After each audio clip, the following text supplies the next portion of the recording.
Welcome to Sudha's kitchen recipes. இன்னைக்கு நாம சேமியா முட்டை தோசை செய்ய போறோம். எப்படி செய்யலாம்னு பார்க்கலாமா? வாங்க வீடியோக்குள்ள போலாம்.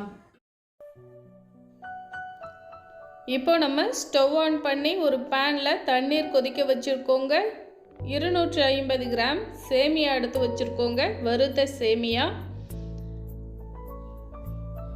இப்போ நம்ம கொதிச்சிட்டு இருக்க தண்ணீர்ல சேமியா சேர்த்துக்கலாம். உப்புமாவுக்கு யூஸ் பண்ணுவோம் இல்லையா, அந்த சேமியா தான் எடுத்துருக்கோங்க. இப்போ இது கூட அரை ஸ்பூன் சால்ட்டு சேர்த்துக்கலாம், 1 ஸ்பூன் ஆயில் சேர்த்துக்கலாங்க. இது ரொம்ப நேரம் வேக வேண்டாம். இது நல்லா கொதிச்சு வந்த பிறகு ஸ்டவ் ஆஃப் பண்ணிடணுங்க.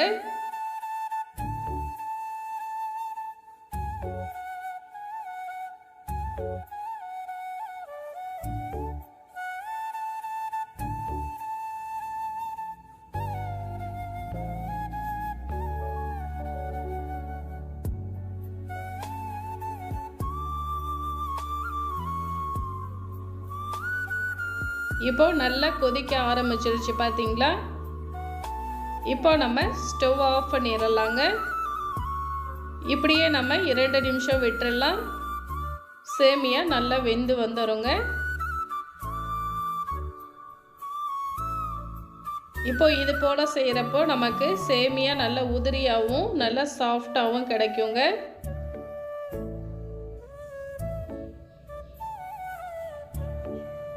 இப்போ பாருங்க, சேமியா நல்லா வெந்திருக்கு.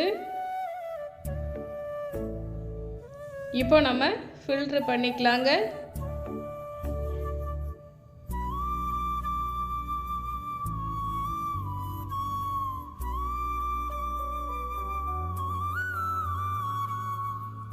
இப்போ இதுக்கு மேலே நம்ம நார்மல் வாட்டர் கொஞ்சமாக சேர்த்துக்கலாங்க.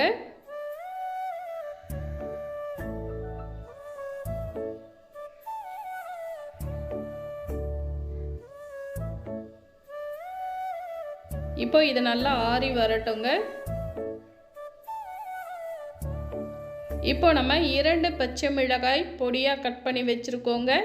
தக்காளி பழம் 1 பொடியாக கட் பண்ணியிருக்கோம். 2 பெரிய வெங்காயம் நல்லா பொடியாக கட் பண்ணி எடுத்துருக்கோங்க. இது எல்லாத்தையுமே இப்போ ஒரு பாத்திரத்தில் சேர்த்துக்கலாம்.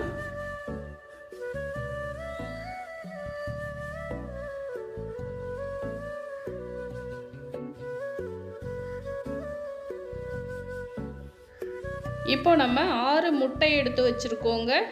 இதை நம்ம சேர்த்துக்கலாம்.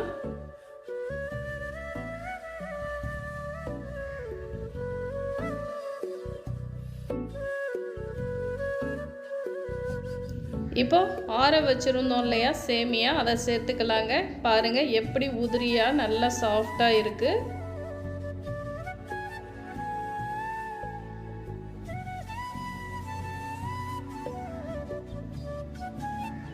இப்போ நம்ம உருளைக்கிழங்கு 1 துருவி வச்சுருக்கோங்க,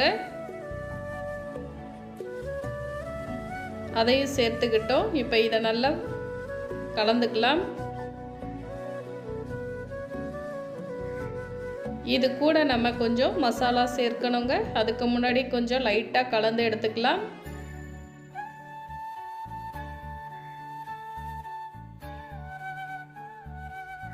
கால் ஸ்பூன் மிளகாய் தூள்,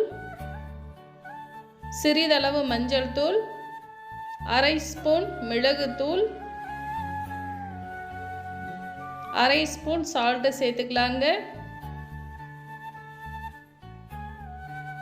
இப்போ இது எல்லாத்தையுமே நல்லா கலந்துக்கலாம்.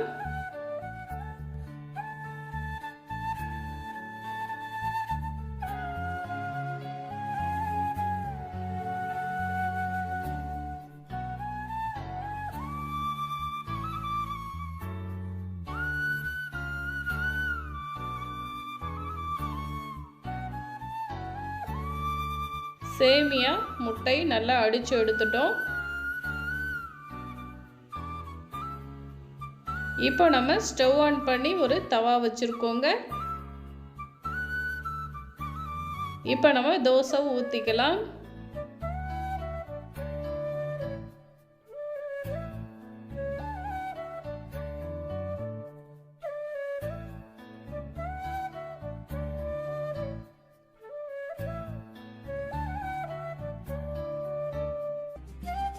இப்போ நம்ம இதுக்கு மேலே மல்லித்தழை சேர்த்துக்கலாங்க. நம்ம வெங்காயம் கூடவே மல்லித்தழை கட் பண்ணியும் சேர்த்துக்கலாங்க.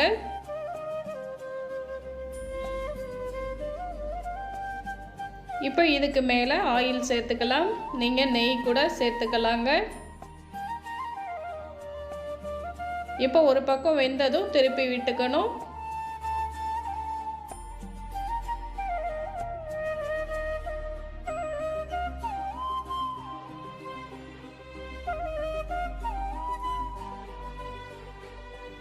இப்போ இது ரெடி ஆயிடுச்சுங்க, எடுத்துடலாம்.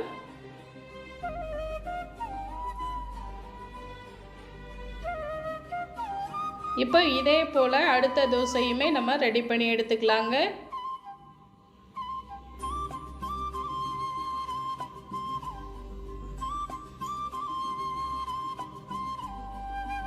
இது கூட நம்ம கேரட் கூட சேர்த்துக்கலாங்க, துருவி சேர்த்துக்கலாம். நாம் உருளைக்கிழங்கு மட்டும் சேர்த்துருக்கோம்.